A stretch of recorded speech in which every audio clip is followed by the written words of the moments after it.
I love it, bro. The 10-second countdown. It's very dramatic.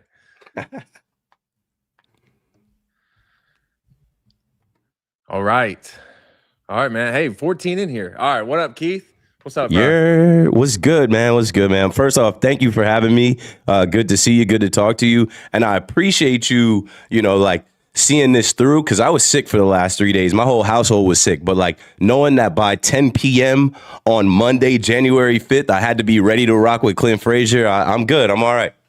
No, this is a long time coming.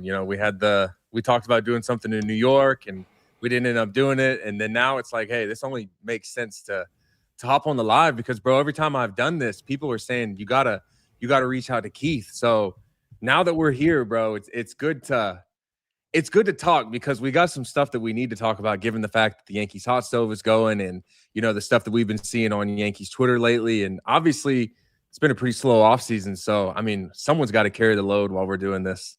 This could be us. Yeah. You know what? I had that thought too. I'm like, man, maybe if we start doing some, they'll start doing something. Like everybody's waiting, everybody's getting impatient. And sometimes like if you just start doing stuff like we're doing tonight, then maybe this will get to somebody where they're like, hey, push the button. Okay. So when we started talking, we were like, let's set a date and try and find a time where we could react to a Yankees move. We're not reacting to Nick Torres. We're not reacting to Paul DeYoung. We're not reacting to Paul Blackburn. So we just said, all right, we'll react to Hot Stove. And obviously we'll go through that tonight, what we got from Hot Stove. But like there is something towards like content creators, former player, former nighttime radio host going out there and talking about this stuff where that'll put some urgency on the Yankees as well. Yeah. I mean, look, I told you off camera, I said, Baron Boone follows me. People from the Yankees follow me. I know they're seeing our stuff. So, why not, bro, why not keep the foot on the gas and just put these things out there? Because I've said it in some of my videos, bro, that if fans want to see the Yankees make moves or make comments about stuff, you have to keep bringing these things to light.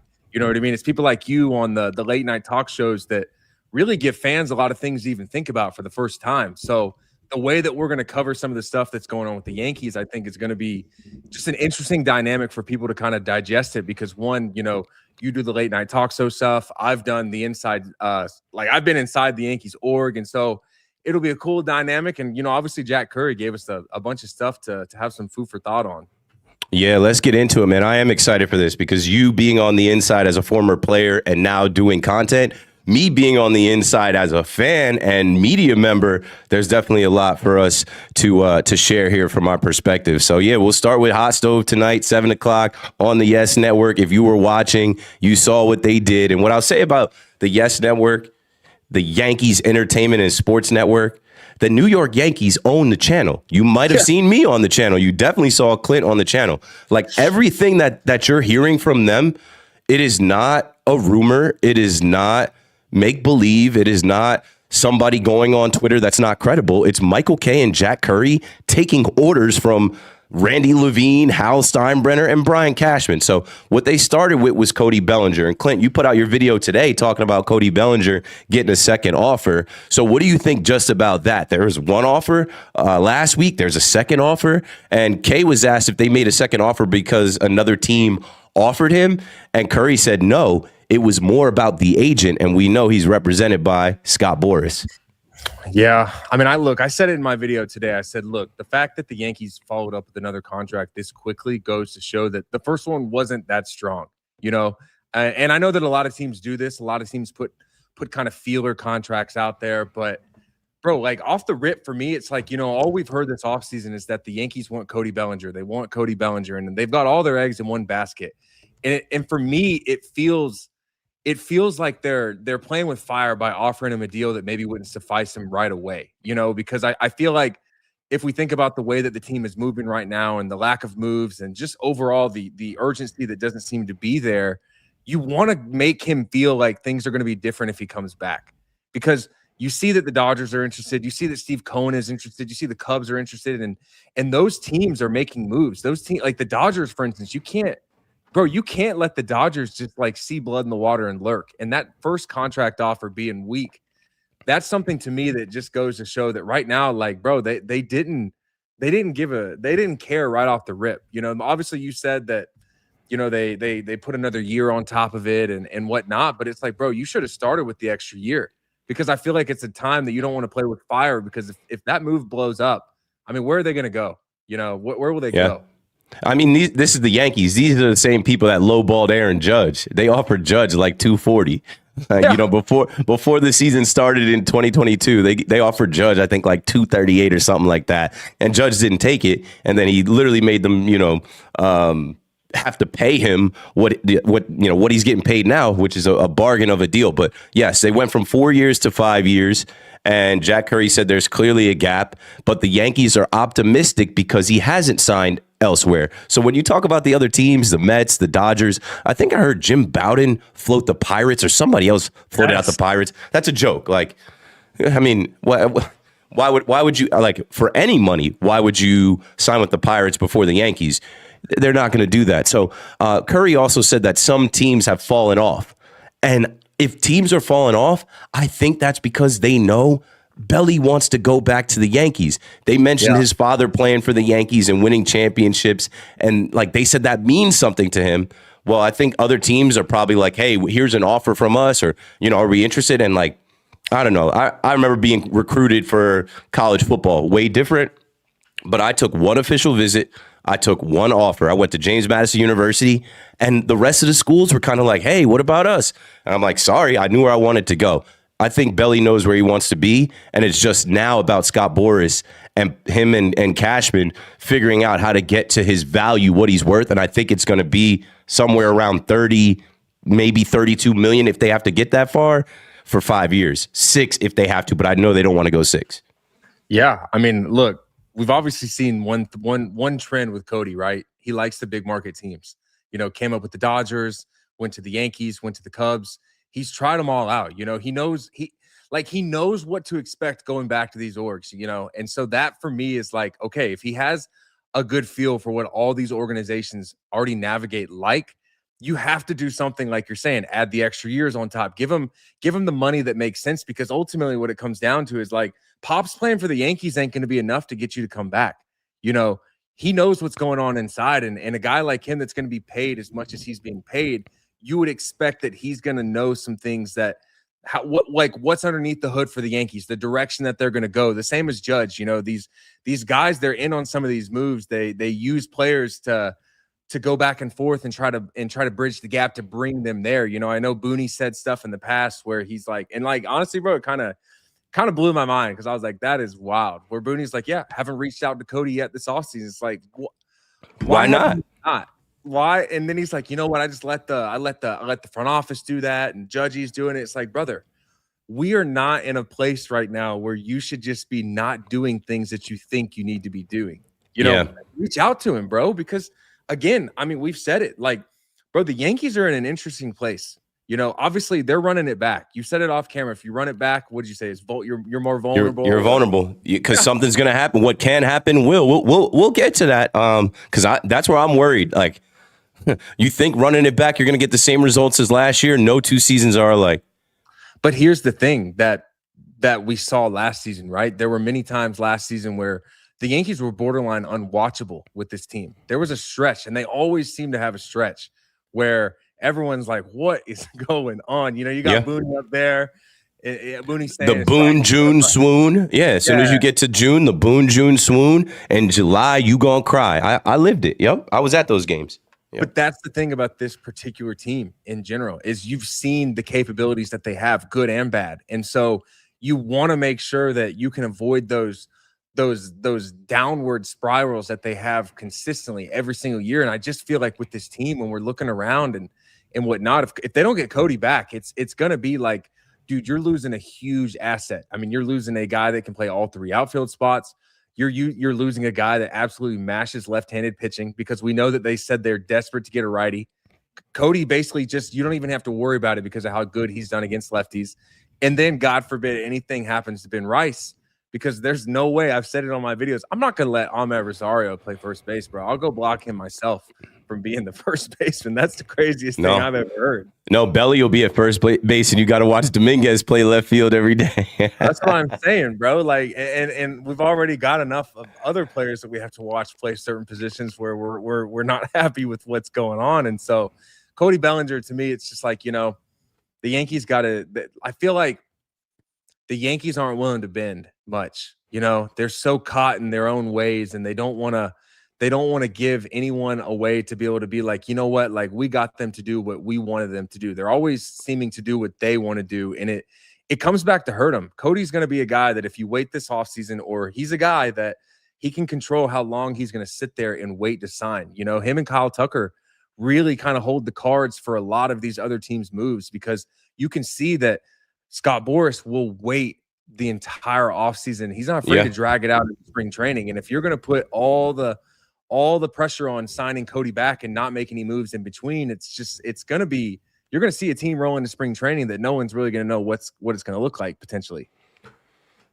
Oh boy. All right. Well, we'll get to the chat. And before we get to Edward Cabrera, Kyle Tucker, Bo Bichette, Ben Rice, some of the little minor league deals that the Yankees have signed. Thanks for joining. If you're not subscribed to Clint's channel, or if you're watching as we simulcast to my channel, make sure you guys subscribe, hit like. I see a lot of familiar faces in the chat. I think I said what's up to some in the beginning, but I wanted us to kind of get up and running here. So shout out to Pam. I see NYYJ was the first one in here. Said, what's up, Clint, at 9:32 while we were backstage kind of doing a little, pre-show. Isaac is in here. Alex is in here. Chef Mamba, what up? Who else we got in here? My guy Ray Condi up here.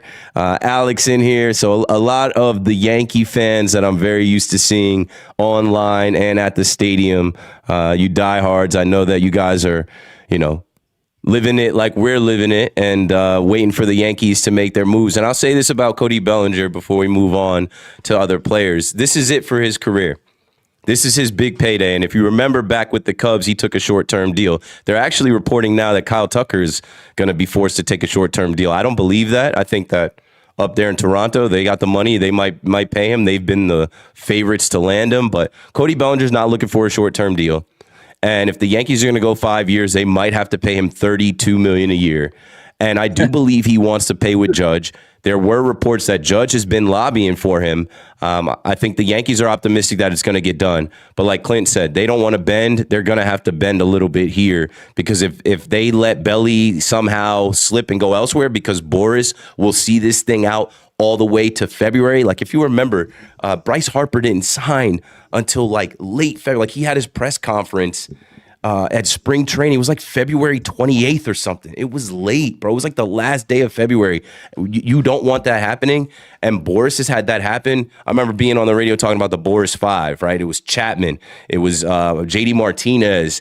It was Jordan Montgomery. It was Belly and Blake Snell, and all those dudes signed late, and it affected their preparation. It affected them in spring training, and then ultimately affected their seasons. So Boras had to learn from that, and the players have learned from that. This Belly thing will not drag out. The Yankees might just have to give a little to get it done.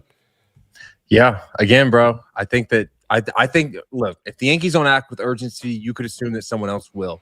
And at this point in time, like you said, if it's Cody's last ride where he's looking for that big payday, because Cody was a guy that when him and Judge were going back and forth for the rookie home run records there, like back in 2018, it was like, Cody was going to get $300 million guaranteed. And then he went through that kind of dry spell where it was an interesting time in his career where he had to kind of rebuild himself and kind of lost some value, And so for him to have been a guy that was going to be $300 million guaranteed to then, oh, wow, like he's doing these 1-year deals to gain all of the momentum back about how good of a player he is, to now be back in the driver's seat it's not easy to do, bro. It's not easy to get back in control. And so you have to believe right now he's in control. He's going to make sure to try to be in control, and the Yankees have to be willing to give him what he wants, because, dude, I just think that he's too big a part of that team to not. Right. The Yankees have kind of wiggled themselves into a position where this is their big fish. This is the guy they need. And he came into the Yankee world and played very well. He plays 4 positions very well. a good hitter, left-handed bat, and I was there against the Cubs where he had the 3, almost 4 home runs that game. Like he's got to come back. The Yankees know they can't lose Cody Bellinger, but the longer this goes, the more a like dark horse mystery team could pop up, and I hope that doesn't happen. I'm hoping this is done in the next week at 2 weeks at the most. Clint, check your text or private chat. I just hit you with something. You got to bear with us. We're using StreamYard for the first time. Well, not my first time, Clint's first time on StreamYard, so that we both could be on here. I do want to give people love in the chat, but Clint has to control it as far as selecting you guys, clicking on you, and putting you on the Jumbotron, putting you on the big screen. So I think if you just click from your end, like you can see the chat on the right, if you just click, that'll enlarge whoever's there and make them bigger on the screen. Because I see I see the chat kind of moving where it's in the corner and it's going pretty quickly, but there should be a way to make it big. I don't know. I'm just trying to give people love. There's a lot of people in the chat popping up, and I know people always want their little shine real quick. Like here's a good one. Jim Bowden floated out Nico Horner as a. There you go. There's no pivot this year. If we lose Belly, Tucker pivot would cost more. They're not checking on Kyle Tucker. So let's start moving on with Kyle Tucker. There was a report out there that Tucker's looking for a short-term deal now, or might have to settle for a short-term deal. I think that's ridiculous. Right, I think Kyle Tucker is the number one guy on the market. I think he's the best player available.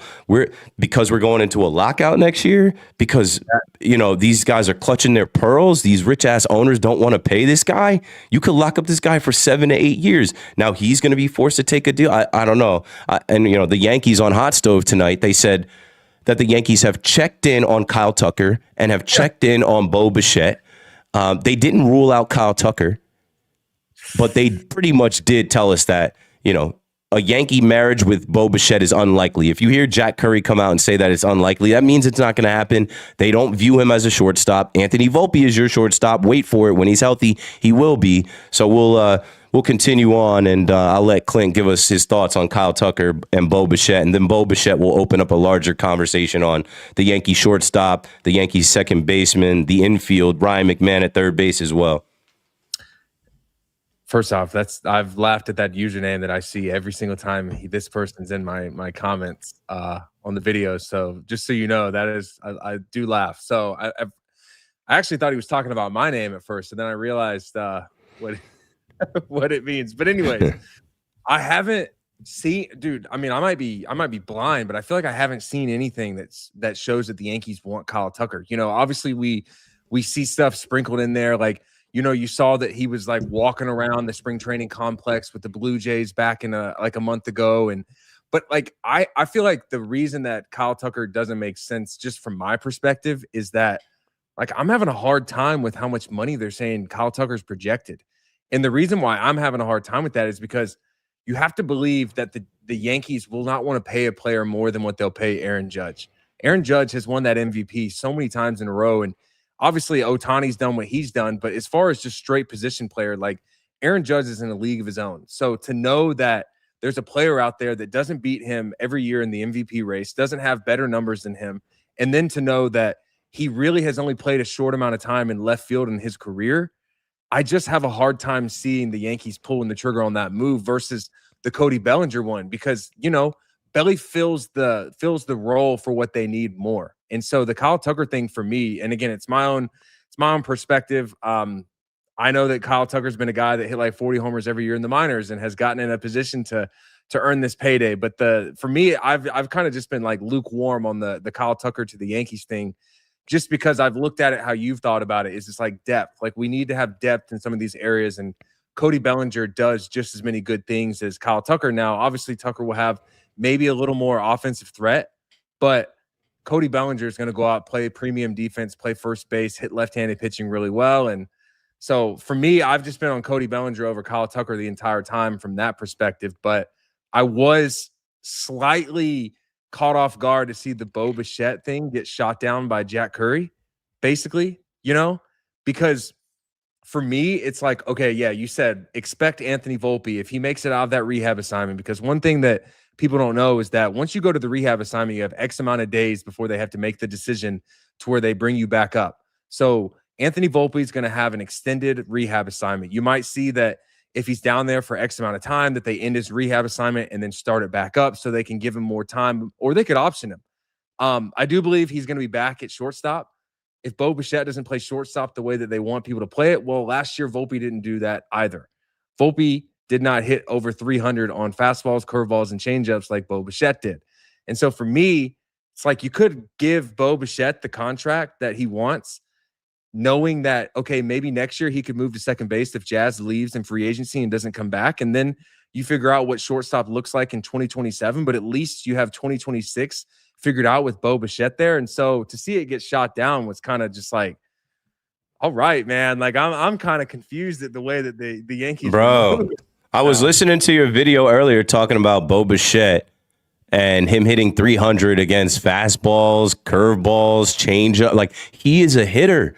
They need hitters like that in the postseason. That's what they always lack, are bona fide hitters that are going to hit, whether it's cold, whether it's windy, whether they're home, whether they're away, whether it's daytime, nighttime. Like, they have too many guys that fold. So just to hear that they're not interested in Bo Bichette because he's not a shortstop, and Anthony Volpe led the league in errors at shortstop, miss me with it, bro. It's nonsense. And Kyle Tucker, they don't want. Kyle Tucker is from the Tampa area. They easily could have had him at their brand new facility they've built down there in Tampa. New, and you haven't gotten to see it, but the old, George M. Steinbrenner Field, they have revamped.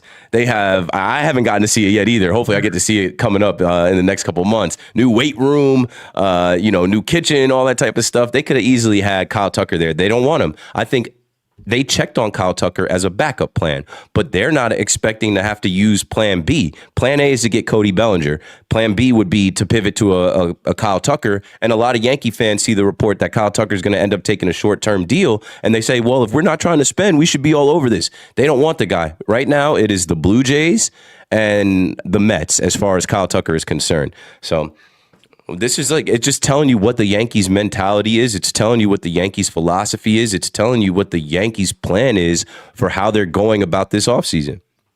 Yeah, it's an interesting time, right? I chose to be a content creator at a really interesting time, and so for me to kind of look at it, it's just like, I just can't figure it out, Like, the one thing that I know that the Yankees do better than anybody is they do a really good job at not telling the truth.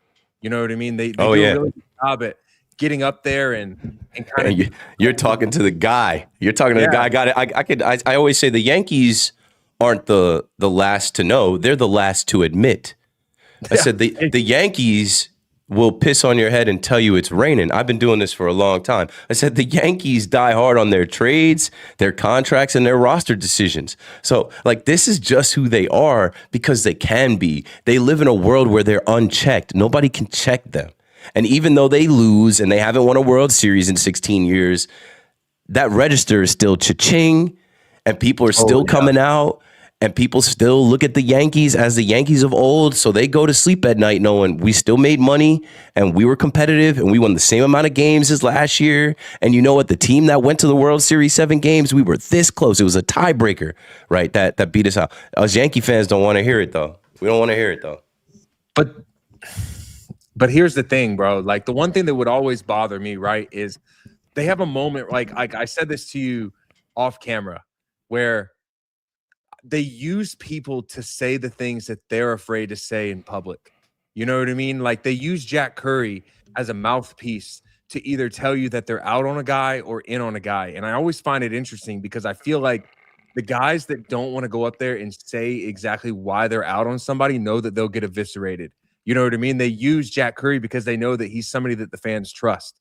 And I don't want to be hearing from Jack Curry as to why the Yankees are out on Bo Bichette. I want to hear Brian Cashman, because the relationship that I had with Brian Cashman behind the scenes was he was very honest. You know what I mean? He was always the guy that he would tell you exactly what you wanted to hear. And the one thing that I thought was interesting was, so I always had a hard time with it because I really liked him as a person, but he was always the guy that would sign off on being the one that made sure that I got sent back to AAA.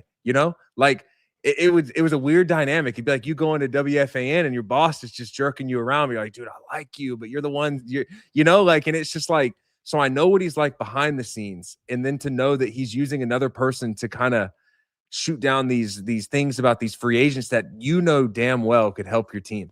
You know, like it's a time. I mean, look, we had it. I can try to pop it up. Like we saw the amount of money that the other teams in the division are spending, and to see that the Yankees only have X amount that they've spent this year goes to show that one guy is like 85% of that. You know, the qualifying offer is one. And then you have a few sprinkled in guys right behind it to bring it up to 29. It's just like, dude, look at the numbers above that and tell me that you actually think that you're trying, you know? Bro, off camera, I was telling you, Rogers Communications, they got the money. The Blue Jays offered Ohtani over $700 million. They also offered Juan Soto over $700 million. Couldn't get either one of those guys. But you know what? They paid Vladdy his $500 million. You know what? They came out this offseason swinging with Dylan Cease, with Okamoto. They are spending money because they went to the World Series and hosted 4 games. I remember the numbers coming out last year with the Yankees going to the World Series and hosting 3 games. They made an extra $109 million. Did they turn around and spend it? Okay, they went out and got Max Fried. They made some trades to get, Devin Williams, and then they added Paul Goldschmidt. But like, they didn't go out and just naturally blow up the market and buy everybody. I mean, right now we're looking at the Blue Jays, Rogers Communications, I call them. That's the ownership. That they just went to the World Series. They hosted 4 games. Cha-ching, they made a ton of money and they're spending it. They're saying, no, we don't want to be neck and neck with the Yankees next year. We had their number, like they talked to Aaron Boone about in Yankees Hot Stove. And they said to Boone, and Boone said it's another log on the fire, right? Yeah. It's another log on the fire. Like, yeah, the fire is burning hot to beat the Blue Jays. They smacked you, bro. They scheduled Canada Boxing Day where they wore their red jerseys and they boxed you up. They knocked you out. So like they are spending the money. They are putting their foot on the gas while the Yankees are in cruise control. That's the thing, bro. That's the thing. Is it's hard for me to sit here. Here's the thing, bro. Like this is what I actually believe. I do believe that there are players on this team that are sitting here in the offseason and seeing the way that it's unfolding and thinking to themselves, like, what is going on? You know what I mean? Like, because when you're behind those closed doors in these moments that we're talking about, where it's like, yo, you know that the Blue Jays had your number and you're not going to go out and do anything to try to like take that away from them. And then you see that, okay, yeah, we're going to run it back. Like, don't get me wrong, bro. I'm not here to knock players. I'm not here to say that the signings that they're making are bad signings. Whatever, like, I don't know what they're going to look like, but they're certainly not players that are moving the needle. We're talking about Bo Bichette, Kyle Tucker, Alex Bregman is still out there. I've said all offseason that it's a shame that a guy like Ryan McMahon is coming in and, again, no knock, but a guy like him is coming in and eating $34 million over the next 2 years when you could have given 1 year of $34 million to Alex Bregman and let bygones be bygones. It's their own fault. They came into last year telling us that DJ LeMahieu could play third base. He could not physically. Then they had to put Jose Reyes there. He got up out of here quickly. And then Oswald Peraza. It was never really they never had a third baseman. So they had to trade for one at the deadline, and they were not going to go get Eugenio Suarez. So they went and got Ryan McMahon. Like it's just the wrong allocation of funds and the wrong moves. And these things keep you in the maze. You get trapped in this maze that you can't get out of. They're certainly, like you said, bro. They're what'd you say? It's raining, but they're saying piss on your head, but calling it rain. That's one of my main Yankees patented lines. That's a catchphrase. The Yankees will piss on your head and tell you it's raining. It's fucking raining, dude. That's the thing, is that's what it comes down to, right? It's like I just want to hear them say exactly what it is. Call it what it is, because the way that the relationships that I've had behind the scenes with these people that I watch go up on the podium and give the answers the way that they do, it's like, dude, that is insane. It's insane, the act that you're putting on and doing that. I know you want to say what you actually want to say. Like, I just wish that we would get the version of the Yankees, because here's the thing. I think they could really avoid a lot of backlash if they just actually said the truth. You know what I mean? Nah. I do. I think they lied to themselves so much they believe it, bro. Do you remember last year when Boone was defending Volpe and Meredith talked about it and somebody else talked about it, where he's like, Volpe is freaking elite. and like he like stormed off or got mad in a post game. It's like, Anthony Volpe's not elite. What are you talking about? Go back to IKF. They were convinced that IKF was a good shortstop. Oh, we've got numbers and they ran the bases like drunks. Shout out to my OG John Sterling, who said the Yankees, they run the bases like drunks. And then Boone tells you, well, we have metrics that say we're about average. We're not that bad at running the bases. Bro, we saw Austin Wells walk off second base. Bro, we saw Jason Dominguez not know how many strikes there were. We saw Ben Rice get caught in no man's land. We saw Jazz get doubled up off first base in Miami. Like, this is just dumb shit. There's no defense for it. No, there really isn't, you know, and I always found it funny in spring training because every time you'd get to spring training, they'd put Boone up in the front of the room and he'd be reading off the rules. You know, he'd be like reminding guys like what a infield flyout is and how like you got, if you go and touch the base, you got like just all kinds of stuff. And then I would realize, and I was like, damn, like when I'm not there, I'm realizing I'm like, I actually understand why he's doing this because they're doing this in real time. Yeah, they need a refresher on this. It's insane. It's just, I just wish that I could remember everything that went on behind the scenes, you know, and talk about it, because being in this moment right now, like talking with you, it does remind me of things. It does make me laugh because I just know from a player's perspective that a lot of players are sitting there really thinking like, dude, what is going on? You know what I mean? Like, what are we doing? Why is Dylan Cease in the AL East and we're not even thinking about going out and getting like Tatsuya Ime or however you say his name, where it's like, bro, when the deal that he signed was the deal that he signed, and you think about it, where Marcus Stroman was being paid more than what Tatsuya was being paid, and the Yankees were just fine just sending him off to the shadow realm, and we haven't heard from Stroman since. It makes you wonder, what's the Stro is good. Shout out to Stro. Stro got the money to rebuild his Malibu crib that got, burned down in the fires out there in California, wherever. But yeah, it's crazy because fans did immediately put Tatsuya Imai's contract next to Stroman's and be like, why do we pay him? Because again, this is the maze you get stuck in with Brian Cashman and his moves and his allocation of funds. They didn't want to pay Blake Snell. So if you don't want to pay Blake Snell, they offer Blake Snell. But then Blake Snell's like, yo, I'm going to go win a World Series with the Dodgers, bro, and take deferred money, whatever. Okay, so you end up going to Marcus Stroman. And then when you look at Tatsuya Imai, he made his debut today wearing number 45 for the Houston Astros, the hated Houston Astros we all can't stand. He said that he looks up to Garrett Cole. That's why he chose the number, and Zach Wheeler. But first he said Garrett Cole. So wouldn't you want to pair him up with Garrett Cole? He looks up to Garrett Cole. Sign him. They're not trying to sign him. You and I were talking about the Japanese money, right? And the dollars. That Japanese market is important. The Yankees need to get back into that. Masahiro Tanaka time, that was my guy. They weren't interested. It was Yankees for clicks with Tatsuya Imai. They were never going to sign him. And that's something else they told us in Hot Stove, as we can talk about Edward Cabrera next. They said with Michael King and Tatsuya Imai, the Yankees were never in on them. They were never going to spend that money for those guys because the Yankees' plan is to trade for a starter. So that's where we're at. Michael King, Tatsuya Imai gone. I'm not sure what the price tag is going to be for Edward Cabrera. Rumors are it's probably going to take one of Jason Dominguez or Spencer Jones. But on Hot Stove, they said this is someone the Yankees have had their eyes on for a little while now, and that the Yankees have been checking on him for a while. Obviously, we know they've dealt with the Marlins. I'm sure the Marlins like the Agustin Ramirez trade because, I mean, he was a pretty good catcher and hitter for them. Jazz, Jazz worked out for us too, but I'll vividly always remember the 2 home runs that he hit to beat us in Miami, and Jazz didn't do diddly squat in that series, and he was supposed to return to have a revenge game. But yeah, let's talk about the starting pitching market.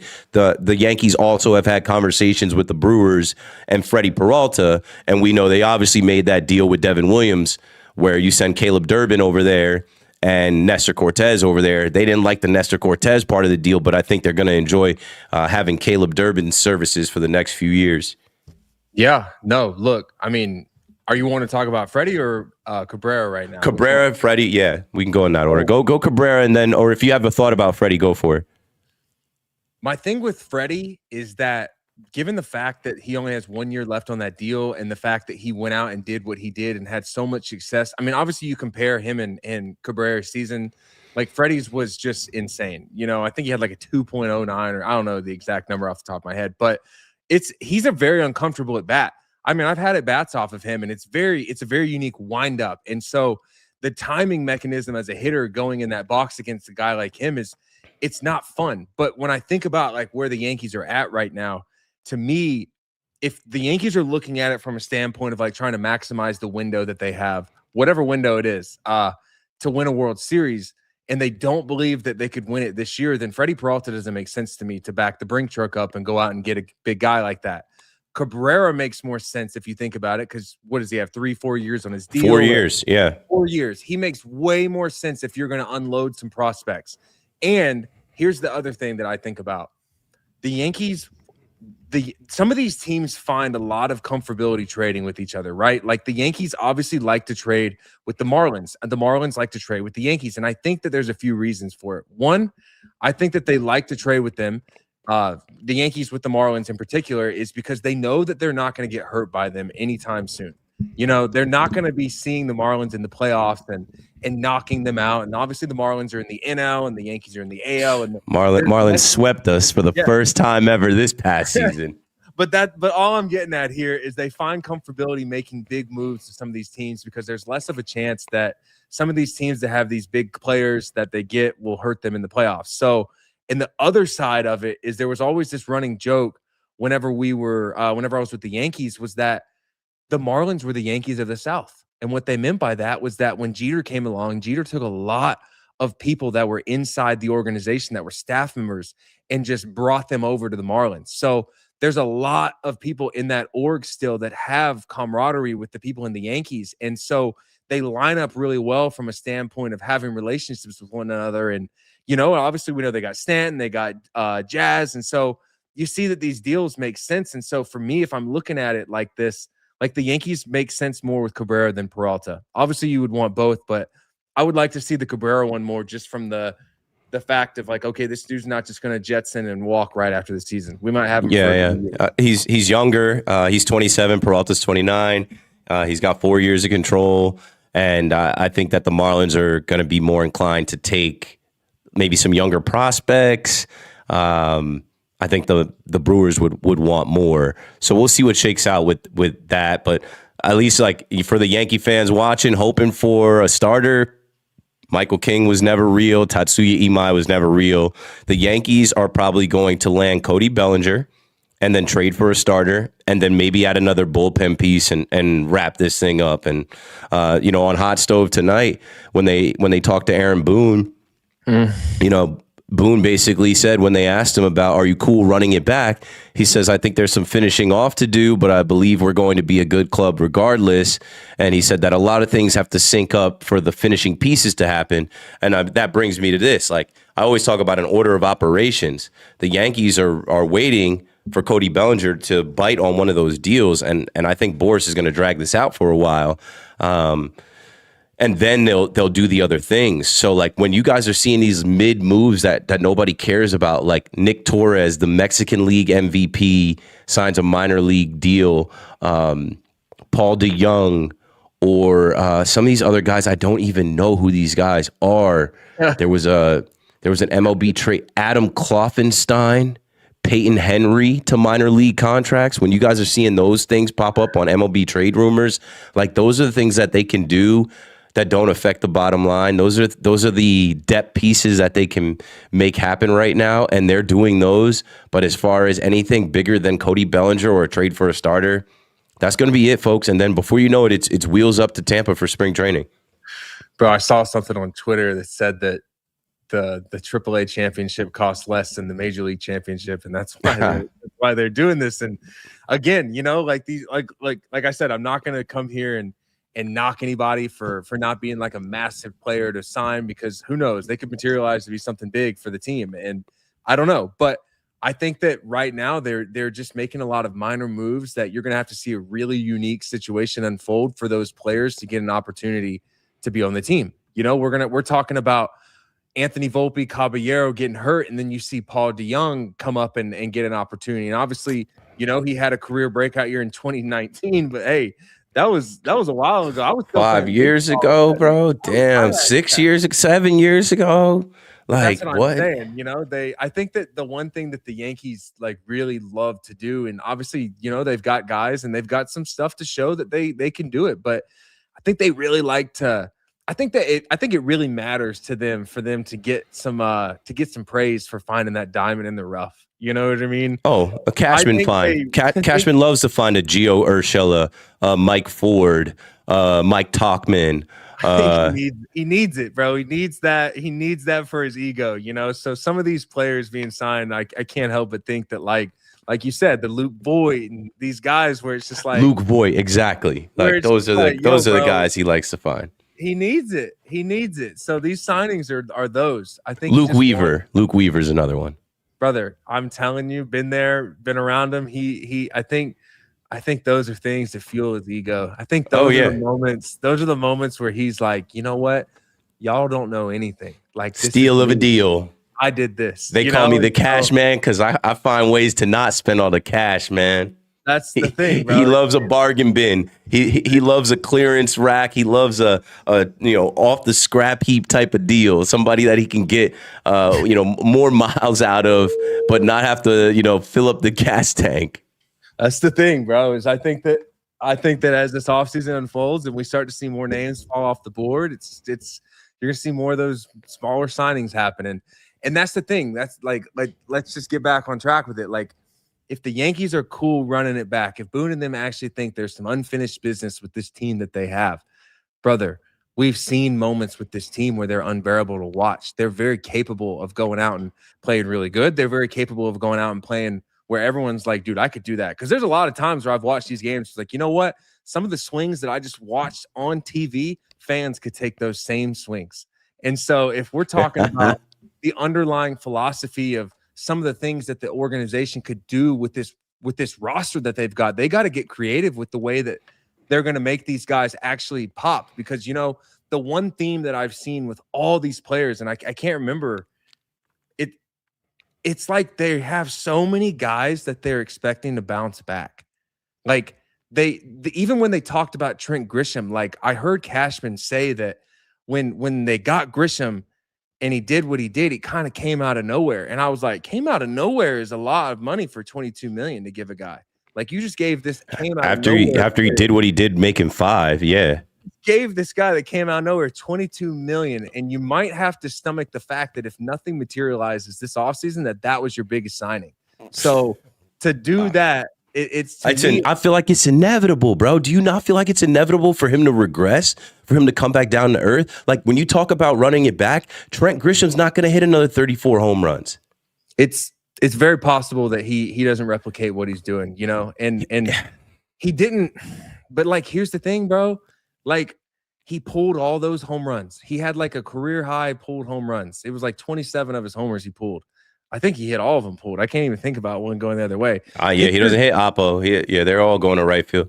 But that's the thing, bro. The way that the game is moving right now, if you have a place that you are very comfortable going, the game plan coming into this next season is going to be that Trent Grisham can really only hurt you going pull side. These pitchers will not go there. They won't go in areas that he can damage them in. You know what I mean? And in Yankee Stadium, I said it in my video, like a lot of people think that Yankee Stadium is built for left-handers, and it is. It is if you can lift the ball into the air. But when you think about it, Yankee Stadium is more built for these right-handed hitters, which that makes me wonder if that's why the Yankees are kind of wanting to go out and get some more righties, is because they know that you can use right field to your advantage so well, and then you can pull the homers, because you don't see a lot of lefties go opposite field homers in Yankee Stadium. They end up being the deep fly balls. And so that's where it's like, okay, if they know that, they're going to game plan for all these damn lefties that you've got in this lineup. And Trent Grisham didn't do really well at Yankee Stadium whenever I looked at his numbers. He actually did on the road. He did all of it on the road. On the road. So I didn't even look at all the swings. So, you know, it's just like, damn, man, like we got to, like you talked about it. Bo Bichette in that lineup makes too much sense. We need hitters in that lineup. If you can't get Bo, go out and, like, what'd you say? Cashman loves to find that he doesn't like to spend that cash, man. Go find one of those small guys that can hit. Go get So Steven Kwan. you made me think about something else I had in the notes. Fireside Yankees put out a quote from Jim Bowden on MLB Radio that says, "I'm being told by opposing GMs that the Yankees are pretty obsessed with adding a right-handed bat. I've also heard that they are linked to Nico Horner." Maybe a trade like that could happen, but I doubt it. I don't know. I mean, I think the Cubs like their team and who they have, and the Cubs were competitive last year, and I think it would take a big haul from the Yankees, and it'll probably take one of Spencer Jones or Jason Dominguez is gone. And like, I don't know. Here's a good question for you. Who do you think is more valuable in a trade? Spencer Jones, who hasn't played one Major League Baseball game, like he's torn it up in AAA. When they brought him up to AAA at the end of the year, he was homering every day. Or Jason Dominguez, who I don't really think he's a left fielder. I think if he went somewhere else, somebody'd be better off putting him in center field. He does have some major league homers. He does have some major league experience, and he's a switch hitter, not just a left-handed hitter like Spencer Jones. All right, bro. Here's the thing. I don't know if we'll co-align with this thought. I think it's Jason Dominguez. I think he's got more value. I think he's got more value too. I think that there is way too much concern around the swing and miss with Spencer Jones. You know, I'm not saying that he can't make the adjustment and swing and miss less at the major league level, but usually whenever you go from the minors to the majors, you don't really see a huge difference, or not a huge difference. You don't really see guys not strike out less. They're going to more than likely strike out more. I mean, look at Judge's first stint.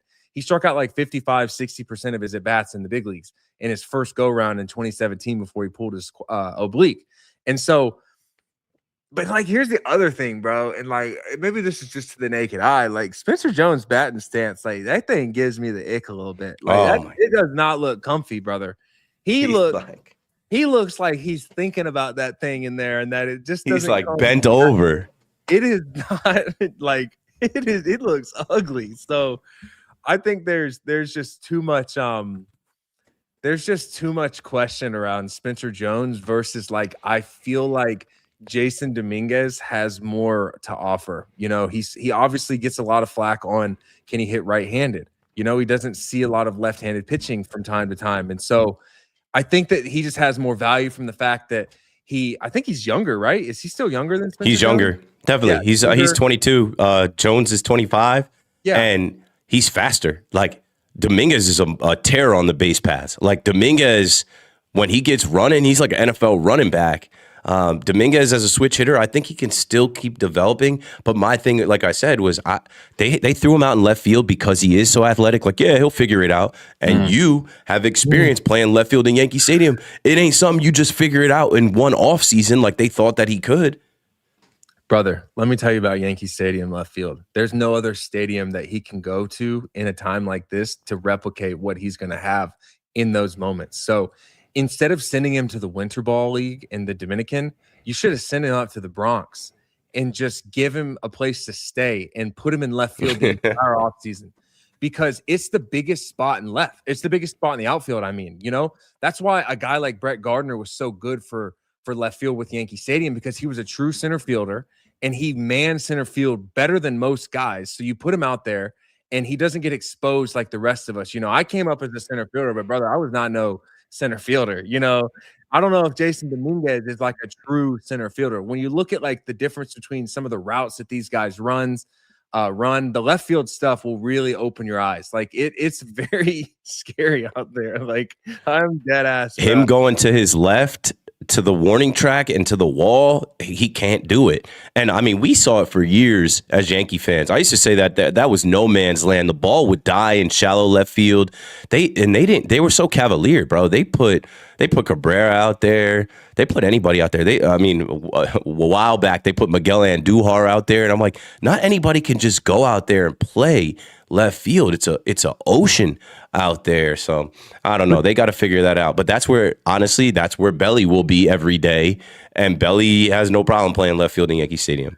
But that's the thing. It brings this up right here where it's like, you know, there's if you get Belly, then you have the option to potentially trade one of these two guys. One of them got to go.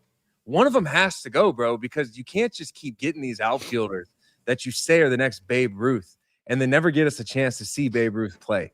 You know, it like the one thing that I'll say this, and I've said this in the past, and I don't know if people have heard me say this, but the one thing that the Yankees do better than anybody is they weaponize the media so well, right? And when they weaponize it, they go out and they find somebody that's comfortable telling the story, and then they tell you how good these players are.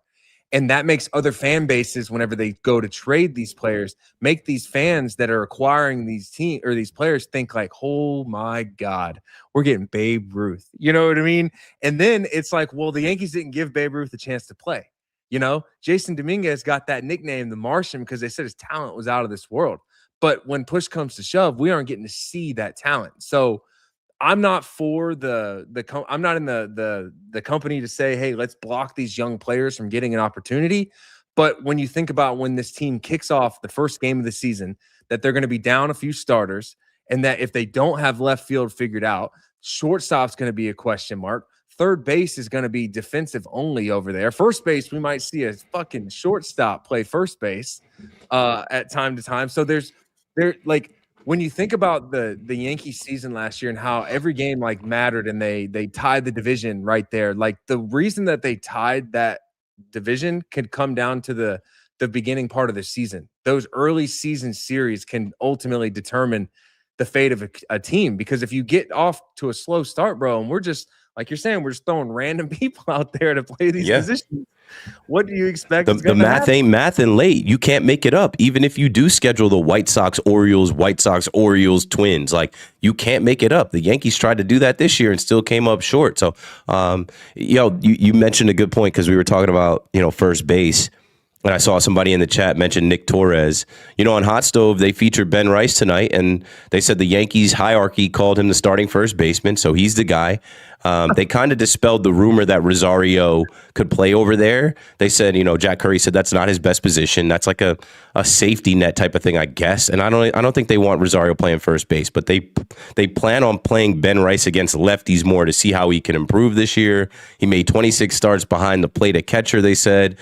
Jack Curry said that he, doesn't see him catching much, that if he's asking him to be the starting first baseman, I'd like to see him work on that skill. And we all know he's got to work on his first base skills. He's got to work on scooping the ball. I know there's definitely some those Volpe throwing errors that, Ben Rice could have helped him out on. And hopefully the little bit of time around Paul Goldschmidt helped Ben Rice. So, yeah, let's talk now more. And as we wrap this up, and, we'll get to the chat, too, about, the depth. And, like, I just think it's a potential house of cards. Like, I'll throw a couple things out to you. What happens if Judge's elbow goes? What if Judge is one hard throw away from his elbow going? And then what do? Then you're playing Belly in left field, and then, I don't know, Dominguez in right, or Spencer Jones, whoever it is. Like, that's tough. What if Stanton has another hammy or calf issue? And then who's your DH every day? Like, what if, I don't know. There's a lot of little things that could go wrong here. They need another catcher. Austin Wells can't be your only catcher, right? If you're expecting Ben Rice to catch or play first base, Austin Wells shouldn't be your only catcher because he's not that good. Like, you should have a right-handed hitting catcher to platoon with him. I don't know. There's a few little things. What if Trent Grisham is just ass? What if he just reverts to being the 190 hitter that he was? You're going to play him every single day? Like, there's a lot wrong with running it back. There's a lot that could go wrong with running it back. And what I've seen in baseball, what can go wrong will. I'm laughing at the comment I just put up on the screen because it cracks me up because the guy moves so slow, but yet those hammies and calves become a serious issue for some reason. But bro, again, I feel like right now Cashman's he's going to be very scrutinized with the way that this organization has gone about this offseason. And the reason why I think that is all the points you just said right there. If Stanton's one bad sneeze away from another injury, and then Judge is one bad throw away from hurting his elbow, and then Grisham regresses, it's like, dude, you got a lot of spots to be filled and not a lot of time or areas to look in to fill those spots. Obviously they've got those minor league stuff that they've done, but those guys cannot come up and carry your team. And to think that the urgency isn't there to get some of those players is concerning. And to know that, I didn't spend a whole lot of time last year watching Ben Rice at first base. And so I kind of find it comical and laughing a little bit for them to say that, yeah, he's our first baseman. Because in my mind, it's like, dude, no shit. He's no, you don't have anybody else.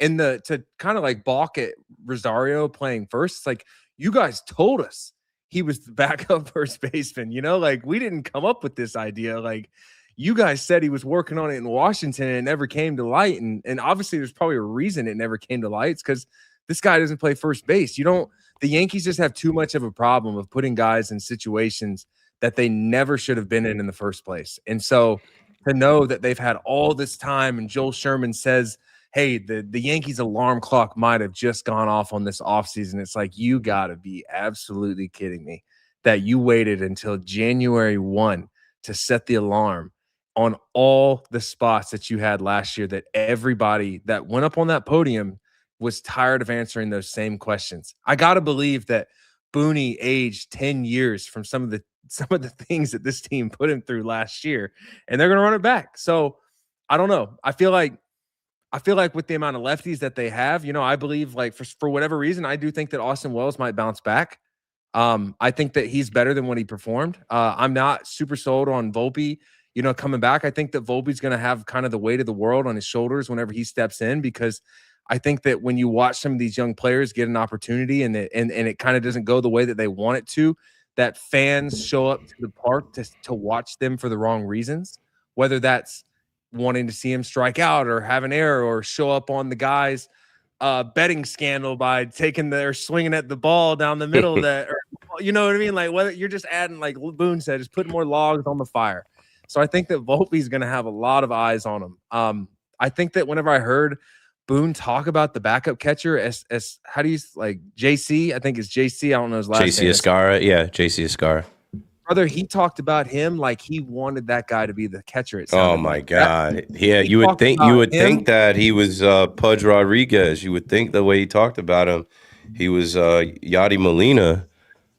He certainly made it seem he did the Booney special, the Boone ball, where it's like, brother, you're looking at a Volkswagen. He's telling you it's a Ferrari, and we've seen it. And I obviously went and looked at JC's numbers after that and was like, dude, what am I missing here? But, hey, they got all the answers. They're going to cook the meal the way they wanted to cook, but they might burn down the kitchen in the process. It was a good story for Good Morning America, bro. It was a good story for, the Uber driver, substitute teacher, makes it with the New York Yankees, but like, nah, bro, he cost us a couple games. I don't know, bro. Anyway, speaking of Boone, they asked Aaron Boone about the World Baseball Classic because is there any concern over Aaron Judge and David Bednar going? And he said, all we can do is help put these guys in the best position to go out there and do it safely and stay healthy. It's a big part of our sport now, and there's value in them competing at a high level before the season. So your captain,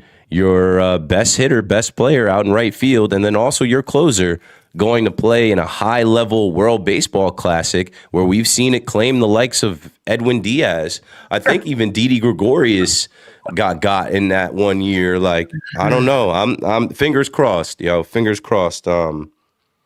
Fingers crossed on that. That one puts teams in a really bad spot, I feel like. You know what I mean? Like, this ain't the NFL talking about letting their players go out and play flag football in the Olympics. This is like, when push comes to shove and spring training rolls around and you see the amount of pride that these players have for playing for their country, like, it's going to be hard to tell them not to do it. And especially with how much MLB has lobbied to get this going back again and really make it a thing. It's hard because I know organizations are looking at it like, dude, if Bednar goes out there, people don't know, but that UCL is the width of a shoelace, brother. Like, he could be one bad snapdragon away from tearing that shoelace in his arm, and next thing you know, we're on the hook for however much he has, and he's not going to see one inning on the mound. I think they'd much rather lose him in spring training than they would losing him in the arms of another person taking care of him, because he's not going to be with these Yankees trainers at the World Baseball Classic, more likely. So I think that's understandable. If you think about it, you have all this money that you invest in these players, and to know that, like, hey, like, they could get hurt in the World Baseball Classic that's not even associated with the New York Yankees is tough. But they're in a bad spot because the captain of their team is the captain of Team USA. and they can't tell him no. Like, you know what I mean? I always said whenever I was with the Yankees, and I can say some good stuff where it's like you got Hal Steinbrenner, you got Randy Levine, and then you got Cashman and Judge, and they're like, dude, they're pretty close. Like one of them could outlive the other. Cashman is above, or Aaron Judge Like, is above Aaron Boone. Cashman. oh, It goes Cashman and Judge. Nah, I'm laughing because you're probably right.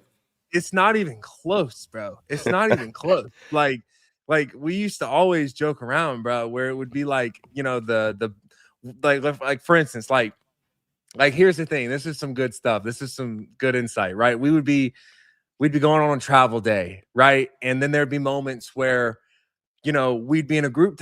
I didn't even know Aaron Boone was in the group text at one point. Whenever I saw this text come through, I actually saw that he was in there after these texts would get sent, and Booney would send the text and be like, "Hey, we're wearing the track suits, or we're wearing the suit, your suit on the plane." And it didn't start to come to fruition later in my career, where they finally gave us some Yankees track suits, because guys were like, bruh, it's 3 a.m. Why am I wearing a blazer? And we're not even going through the airport. Because that's what George wanted. George wanted the Yankees to always show up in suits. Yep. So you would see that these texts would get sent, and it would be like someone would send a text, and it would be like tracksuit ? And then Booney would respond back and be like, no. And then you would see Judge or Gardy be like, yeah, tracksuits. And then they would be wearing the tracksuits. And I would be in a situation where I would be like, dude, I might just wear the blazer, because where I'm at with these guys, like if I'm not wearing the track, so trying to get in their good graces. And then you would see that there'd be moments where like the bus would be waiting to go to the airport, and Brett Gardner was the funniest dude I ever met. Like, best dude ever, funniest guy I've ever met. And I'd be like, Gardy, what time's the bus leave? You know, and he'd be like, whenever I'm ready, bro. Like the staff would be waiting for the players. There were certain guys that you know damn well that like the bus wouldn't wait for Clint Frazier. They would leave him and they'd take him to Scranton, and then they'd go to the airport before they did that. But as far as the hierarchy on that team, like Judge is certainly up there, if you ask me. Certainly. If he's the one lobbying to get Cody Bellinger back, it's hard to believe that he's higher than Aaron Boone, in my opinion. You just made me think of something. I think it's a good way to end and then transition into the comments from the chat. Bro, the way that they did Brett Gardner on his way out bothers me. And we talk about left field, and I call left field the curse of Brett Gardner, because nobody has patrolled it like Gardy since. Cody Bellinger, I'll give to you. They got to get him back. But like, yo, with Gardy, it was a thing where it was like they left the locker open for him, but he never got his proper farewell. And rest in peace to his son, because that was a terrible story that came out this year. But Gardy has not been back. Gardy and the Yankees, I feel like, ended on bad terms, and I feel like that was not right. I feel like they didn't do right by that man. But to hear you talk about, you know, Gardy and his rank, and, you know, him being that like last piece, like that veteran last piece that had a ring from 2009 that was still with those teams in 2015, 16. So like, man, I felt like Gardy deserved better.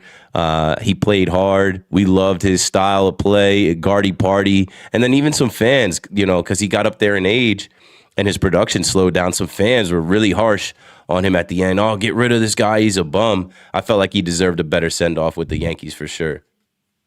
When you hear people say like, dude, like this person's a clubhouse guy, that's why he's there. Like, Brett Gardner was the definition of that. You know what I mean? Like I mean it, bro. Like, again, sports are really unique. You know, like when I'm coming up and I'm getting asked by Randy Miller, like, what are you gonna, like, you gonna go out and win left field? And I'm like, yeah, I'm gonna win left field. And then know that Brett Gardner's reading it and he's like, no, you're not, you know. And then to know that we're still cool with one another and like we're trying to take food off each other's plates at the end of the day. But Gardy was the best teammate I've ever had, brother. Funniest dude I'm dead ass serious. The end of Gardy's career, the last like 2 years, bro, the difference in him the first couple years whenever I was in the big leagues versus the last few years, that dude was the funniest guy I've ever met. I have so many good stories that I would love to tell about him that I don't think can ever see the light of day, because I don't know if I'm the one that should be telling them. But just know that Gardy was the man, bro. And to know that they actually did kind of like shaft him a little bit, you know, like here's something funny. Like when Gardy was signing back and haggling, trying to get back into the Yankees. You know, there's times when these players can ask for certain things. Some of these guys want the master suite at their hotel. The Yankees stay at 5-star hotels everywhere they go. Some of these players want a suite. Some of these players want a suite at the field. Like Gardy, bro, I remember walking into Gardy's room in the last year, and Gardy looked at me and Tyler Wade, and he always used to mess with Tyler Wade. And he looked at Tyler and he was like, he's like, do you have a balcony in your room? And Wade was like, yeah, I got one. He's like, I've got 5. And it would just be like, oh, like he would invite players to his room just so you could see how big. Yeah, just to flex. Just so you know, I'm up here. I got a ring, and I've been doing this longer than y'all. I'll never forget Gardy with the banging on the dugout. Like, yo, because like as a fan, like that shit gets you fired up. This guy's he's banging on the dugout to get at the refs or get at the umpires, and it became Yankees versus the umps, Yankees versus the umps, and like that was a hilarious, like, what was that, 2019? That was like a hilarious string of events. He had a dispute with the Yankees that caused his contract negotiations to like not stall, but it certainly was something that he was like trying to get. And if you knew him well, then you're like, dude, this can't be real. Like, this is so funny that he actually, like, dude, he was trying to get them to buy him a tractor for his farm in South Carolina. I believe that 100%. It was like a $350,000 tractor, and they were like, "We're not doing it." And he's like, "Bro, I want the tractor." And like they ultimately didn't buy him the tractor. But it's just like to know that he was sitting at a table looking at them, and he's like, "Dude, I want a John Deere tractor." Like I can't even begin to think how. And they're funny. like, "You can buy it yourself." No, you buy it for me. I want you to get it for me. Dude, funny, I'm telling you right now, some of this, I'll tell you off camera one day, like some of the stuff that he would do, funniest shit I have one story that pranks. I always heard he was a prankster. Somebody's got to lighten the mood. It's heavy being a Yankee. The pinstripes are heavy. I have one story I want to tell so badly, but I don't know if I should tell it. It's not bad. It's really funny. I mean, you could maybe leave some names or some things out. So listen, there was a time in 2019, right? And I just came back from having my my sprained ankle, and I was 5 for 55. I mean, I was cold. I mean, I was cold. And Brett was like hotter than Jamaica in August. You know, he's up there seeing beach balls. And they had a right-handed pitcher on the mound. And I hit right-handed pitchers better than I hit lefties. So I was like a reverse split guy. The Yankees don't like to do the righty-righty matchup. They'd rather do the lefty-righty. And so Brett was hotter than all get out. And then I'm 5 for 55. And it's just like, yo, Brett's probably the right option here. And so the Yankees had 3 buses. You know, the first bus would be for like the younger players that you get on. They would make me and Tyler Wade be on the first bus all the time. You'd get there. You get to the field at 1 p.m. and the next bus would be like 3. And it'd just be like, dude, I'm just sitting in my locker all day waiting for the rest of the guys to show up, feeling like I had to get there early because I'm 21, you know? So Brett skipped the first bus. So then the second bus rolls around. The second bus is always the bus where most of the players are on. Brett didn't come on the second bus. Brett came on the bus that like Brian Cashman and all the like front and like Michael Kay and all the people that show up like really late to the field show up on, right? So when I started to notice, I was like, yo, where's Brett? And they're like, he's not here. Well, then Brett showed up, full beard, didn't shave his beard. So I was like, oh man. So whenever I say that towards the end of his career, he started to act differently, it was funny as hell, bro. The stuff that he would do. So he's poking that bear, right? So he shows up. So he skips batting practice. Okay. And he skips batting practice and doesn't go out there, doesn't do anything. Well, we're in Baltimore. And so in Baltimore, the kitchen is the area that they would do the hitters meetings at. It's really small clubhouse. So we would do the hitters meetings in the kitchen. And when all the coaches show up, whether it's the hitting coaches, Booney, sometimes everyone shows up. Well, Brett had made it a point to go in there early. And Brett was sitting in there and had like 3 Budweiser cans crushed up, like sitting on the table, like at it, like while he's eating lunch. And I remember Booney walked up to him and was like, yo, are you "Are you available to play today?" And he goes, "Do I look like I'm available to play today?" And I remember later that night, we like, for instance, I hit 2 home runs that night.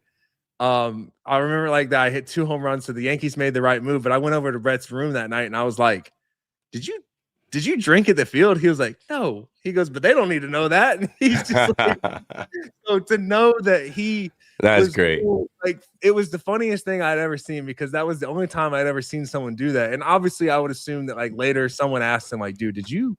And he's like, "No." But it was proving a point that like you guys just aren't using your eyes. You know what I mean? You're looking at the underlying metrics. And that's a big problem with the Yankees, I feel like, is that they've taken the using the eyes out of the like the element of how they put people out in the lineup. And Brett obviously is an old school guy, did everything that he needed to do to get the respect that he had. Best teammate I've ever had, funniest dude I've ever been around. And so to see him do that was it was the funniest thing I've ever seen in my life. So shout out to A that man guy. with a plan. He had a way that day. That's Bro, I'm a telling great you, story that no one else could tell. But like, no, I don't know. Now I want to go back. What game was that? I want to know exactly what game that was. I can't recall. It's been so many years. You it said was you had 2 homers against the Baltimore Orioles in Baltimore. 2019 against Baltimore. David Hess was on the mound. I specifically remember the first video where it was like David Cohn was saying like Clint Frazier is off to a really bad start. You know, hurt his ankle, hadn't been swinging a hot bat, and then it was like bam, homer. And then I'm sure that somewhere in that dugout, Guardy had his hood on with his beard, and he's just looking at Boone. I'm sure Boone looked at him, and he was just like, all right, But Man, and I know we got to wrap soon and get to the chat. But the Yankees don't have one person like that in the clubhouse in the dugout now. Not one guy. He's such a guy that you have to have a guy like him in your locker room. I think that Aaron Judge is doing his best to be that. Aaron's really good with incorporating people in. I do believe that Aaron is taking on the role of what Guardy would do, in terms of like bringing the players into his room and really just like providing an atmosphere to where players feel comfortable showing up to. Because again, you don't want to be a rookie or a young player showing up to Yankee Stadium and already feeling all that pressure as it is, and then feeling like you aren't welcome in that locker room. So right.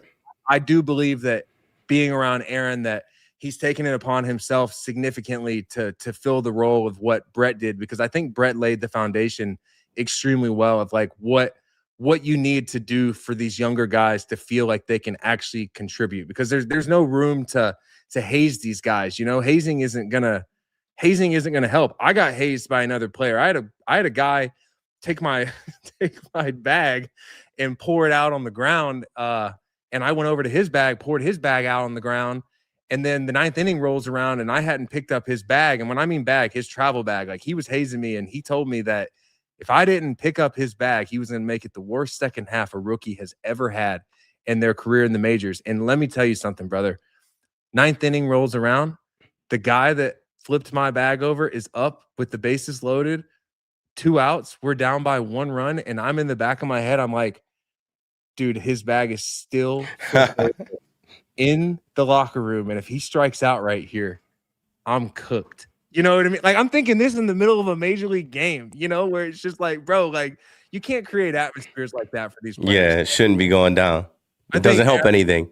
I think Aaron Judge is doing everything that it takes to make sure that these players feel good. So we can get to some of those comments. I know that you guys have been really active, and I appreciate this. This is cool. I mean, obviously, this is the first time that I've been on with another collaborator, Keith. So you popped the cherry. I feel like we'll do this again. I mean, we've been at a consistent like 250 plus viewers. I think that they're adding up mine and yours together, but overall, it's like, I mean, bro, we're getting good interactions. I feel like the fans need some kind of interaction. They're not getting what they want this offseason. So if we gotta take it upon ourselves to be the voice for the Yankees, I mean, we might as well just run this back a few more times. First off, pause on anybody popping your cherry. Pause. Definitely not me. Pause.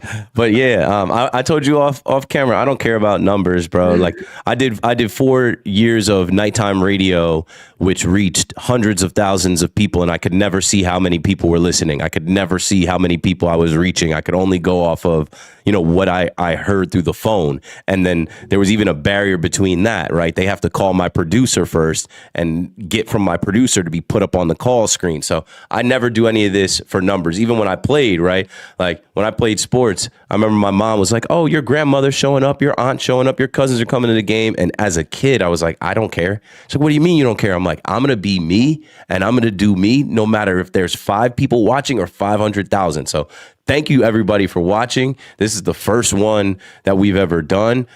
Clint has been working on his YouTube since I have not been on WFAN at night. I've started to do more live streams on my YouTube. If you like what you saw, make sure you like and subscribe and all that stuff.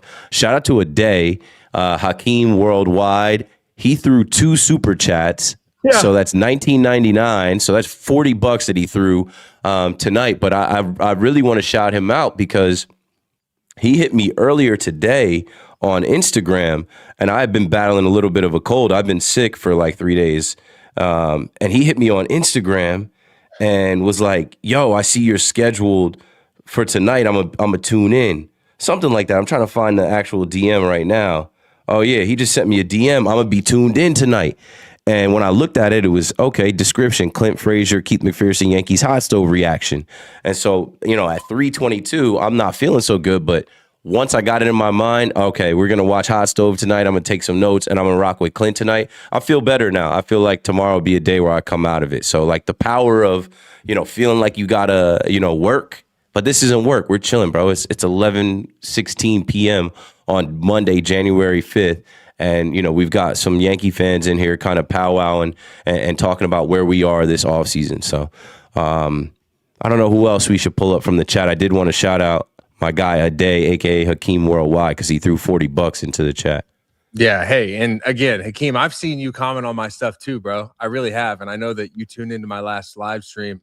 I think it was your first time. So I do appreciate you tuning in. And look, something I want to say that I always say is I don't want you guys to ever feel like you have to compensate me for hopping on here and kicking it with you guys. This is not, like he said, we're not here to try to make money. We're here to just honestly talk about something that everyone seems to have an interest in, and we all have opinions. So Keith and I just decided that we'll share our opinions to you guys, and I think that it lines up with a lot of the things that you guys say.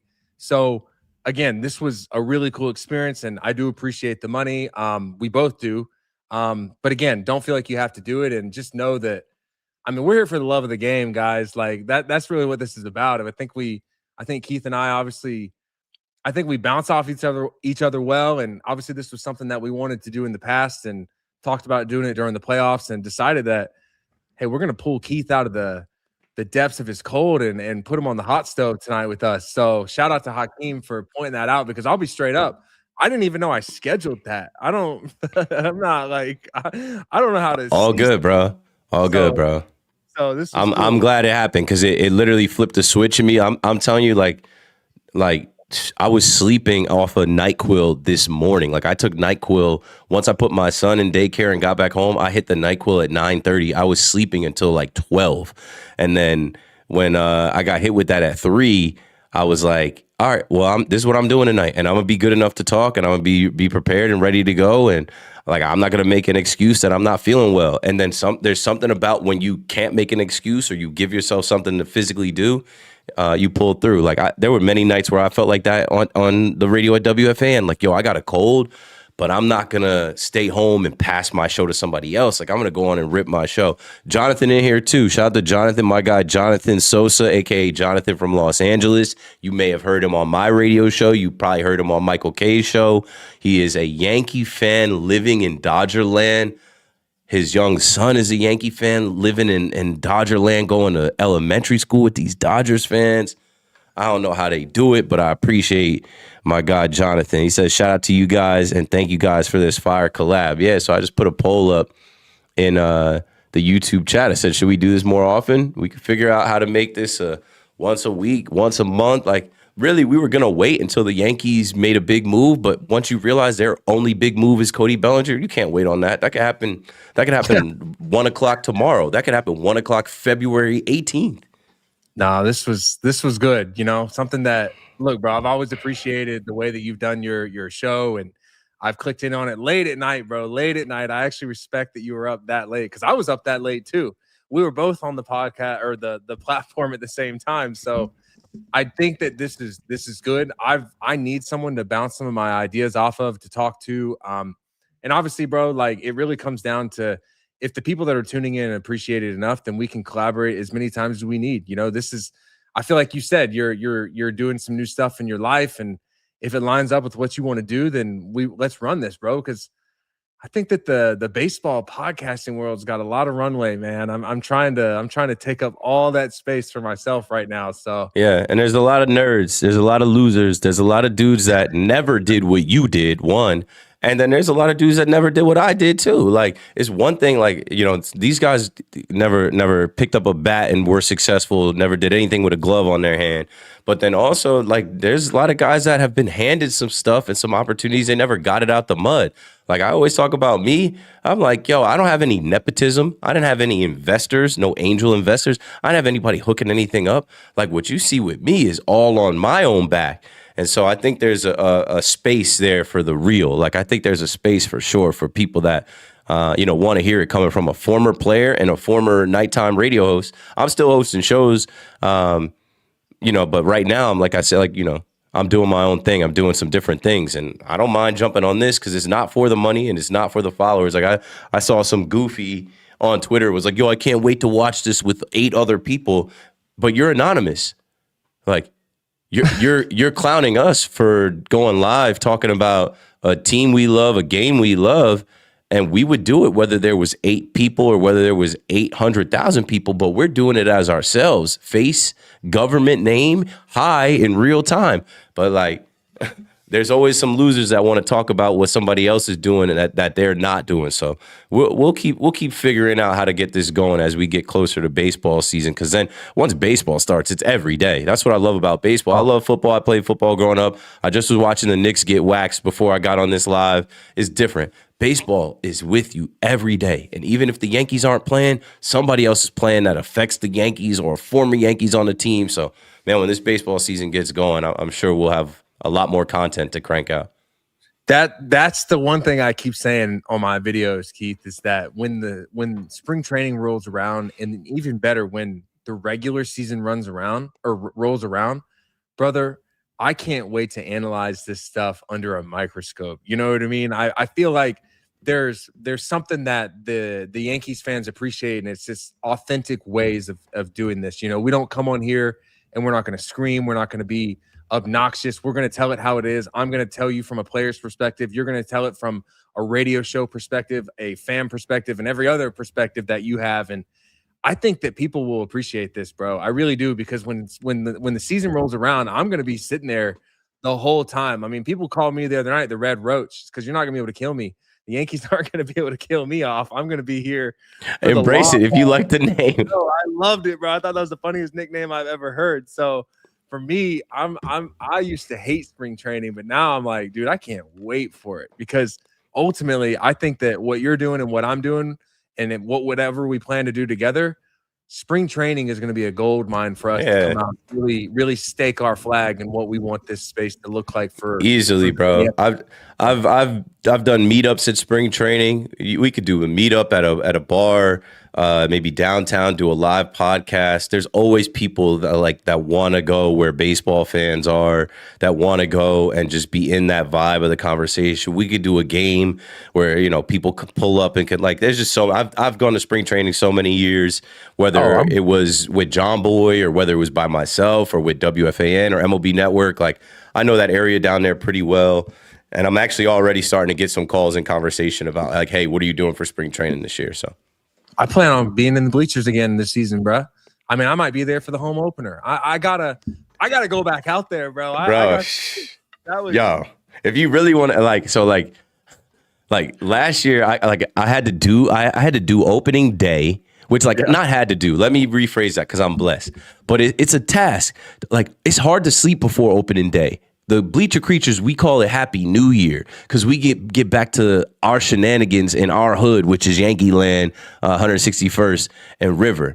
But like my boss wanted me to do my show that night, and I'm like, nah, because like we're gonna be turning up, we're gonna be partying, I'm gonna be yelling and screaming, I'm not gonna have any voice. 2 years ago, I did that. Whatever, I did it. Like this year, I'm not going to have a show to do after opening day. And all of these Yankee games that I decide to go to, I don't have to run out. Like when you saw me in the bleachers, bro, I was out of that bitch. I had to get out every game by it. Like I couldn't get trapped. In the playoffs, I stayed one game, cut it real close. I got to get downtown to host a live radio show. I don't have to do that anymore. So if you really want to come through and you really want to see what like we do out there and what it's like, because we're undefeated. We never left the championship territory outside the stand. The fans are undefeated. Like Yankee fans are still the best fans in the world. And that culture that we have out there from Billy's to stands and all the surrounding, like, let me know, bro. We'll run it up easily. Easily. I've been doing it. I'm old now. I'm aging out, bro. I've been doing it consistently for 10 years. This is about to be 11. Wow. Listen, all I know is that was the most fun that I had in a long time out there. You know, Respect. and I do remember seeing you dipping quick. You know, we took that picture and then you left, and obviously, look, now you're gonna have the capability to run this show however you want, you know. So we can get crafty with it. We can do. I mean, I got Brian Cashman in the comments right here saying do the show from the bleachers. Like we might. I mean, I might go live from the bleachers. Maybe the audio might not be good, but yo, shout out to Clint because I said this to him off camera too. I said, you know, a lot of people have said things to me about, oh, you're doing stuff with Clint, or like, oh, Clint said this about the Yankees, or you see what CC. I'm like, I don't give about none of that. I'm like, I saw Clint Frazier come to the bleachers and sit in the middle of 203 for the whole game. You know how many celebrities or media members pop in for roll call just so they can be like, Aaron Judge, and then they leave? Like, that's what everybody does now for that quick social media pop. Like, oh, you were in the bleachers with the Bleacher Creatures? I said, I don't even stay. I'm going upstairs to the MLB suite. I'm going upstairs to the WFAN suite. I'm like, Clint stayed his ass in the middle of the bleachers. You don't know how real that is from somebody that actually had their cleats on that field, that actually hit home runs in that stadium, to sit in the middle of the bleachers. Y'all don't understand there's levels to this. And I never seen another Yankee do that.